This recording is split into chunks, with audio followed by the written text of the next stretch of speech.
আমি ঠিক গুনে গুনে হিসেব করে ততগুলো চুল ছিঁড়ে তাকে ন্যাড়া করে খুশি কার চুল ছেঁড়া হচ্ছে? ছোট বৌদির। হাসালি দাদা, তুই কি অন্য কারো বউয়ের সঙ্গে দেখা করতে যাবি? তুই তো নিজের বউয়ের সঙ্গে দেখা করতে যাবি। কেউ দেখলি কি বলবে? আশ্চর্য। দেখ না দিদি, একটু চুল আঁচড়ে দেখেছি। কেন আঁচড়াবি?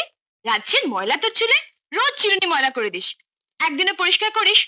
তা তুই আগে আঁচড়ে নিয়ে ওকে দে। সত্যি মেজদা, তুমি পারো। কি হলো, হঠাৎ প্রণাম করলে যে? না ওই একটু পা ঠেকেছে আপনি প্রণাম। আরে বৌদিকে প্রণাম কর। হ্যাঁ গো, তুমি ট্যাক্সি ভাড়া দিয়েছো তো?